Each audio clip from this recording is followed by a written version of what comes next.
residents. I'm a supervisor of the checklist for the town of New Hampton. And when Governor Jean Shaheen was our governor, she implemented same-day voter registration. So that's our job. We have to be there right there to register people. People predict their domicile and their citizenship. And they can still vote. They have to swear an affidavit. I don't believe anybody checks on that, so I wanted to know your opinion on that. And also the last two elections, I noticed, and I'm mortified, that people in their 50s were registering for the first time to vote. That was fair because it's so decisive. And like at work we talk about, there's a lot of people I know that are pro-life, that they're going to vote pro-choice just because they feel like the dark, something happens to them. So they will take that as the only issue that will go on. So that scares them. Okay, that was a lot. Okay, so let's break it down a little bit. First of all, election integrity matters. And we have to keep improving it. We're not done. It's the reason why I felt so strongly, and I was vilified in my state for passing voter ID, which was 10 years ago, but it was the right thing to do. We also made sure in South Carolina that we did early voting, absentee voting as well. But when we did it, they counted it in real time. They matched signatures so that they had time to verify it. So we always got our results on election day. No state should give you results past election day. There's no excuse for it. And the third thing is the problems that we see more with the mail-out balloting. Mail-out ballots always leads to some sort of mishap. And so we need to make sure we're doing everything we can to keep it focused. Now, getting people to vote. I mean, if you can't look at the state of our country right now and not see that your voice matters, I mean, that's the one hurdle I see is the media. The media wants you to think it's a foregone conclusion that this is Trump versus Biden.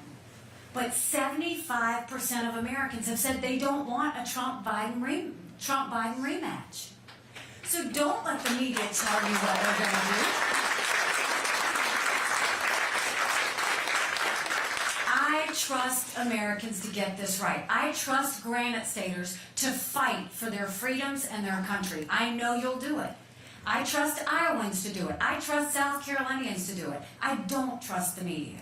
So what I'll tell you is you do your job. When it comes to abortion, in cases where people say it's a one-issue vote, it is for many people. But let me tell you where I am on it. And I'm going to talk to you about the truth, because I don't think enough people talk about the truth on the abortion issue. It is personal. Is everything okay? Okay, just want to make sure nobody fell.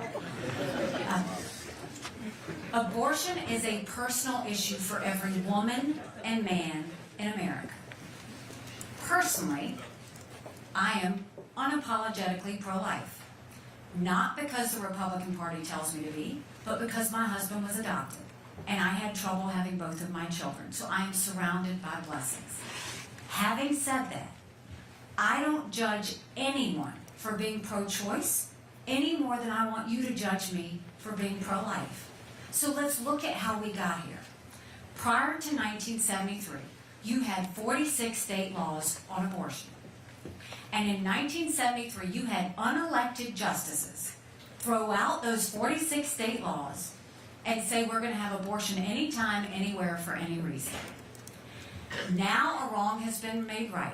The unelected justices said that was wrong, and it should be back in the hands of the people. I agree. That's where we should be deciding this. So first of all, it's in its rightful place. Some states are more pro-life. I welcome that.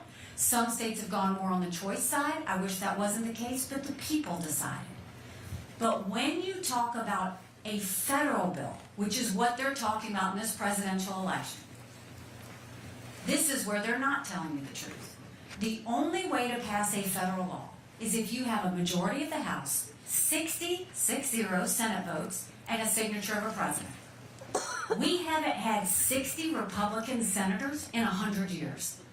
We might have 45 pro-life senators. So no Republican president can ban abortion any more than a Democrat president can ban these state laws. So what do? I think we focus on finding consensus. Can't we all agree that we want to ban late-term abortions?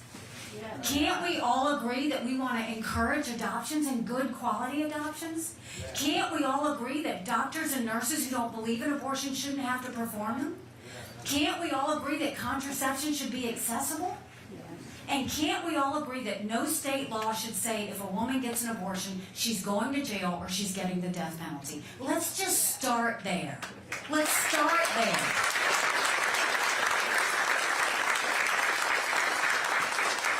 I refuse to demonize this issue. We have to humanize it. I had a roommate in college who was raped. I wouldn't wish on anyone what she went through wondering if she was pregnant. Everybody has a story. Let's be respectful of their story and stop allowing this to divide us. What you've seen is Democrats have put fear into people about abortion, and Republicans have been judgmental about abortion. Both of those are wrong. Let's start showing respect and deal with this on a consensus level when it comes to the federal thing.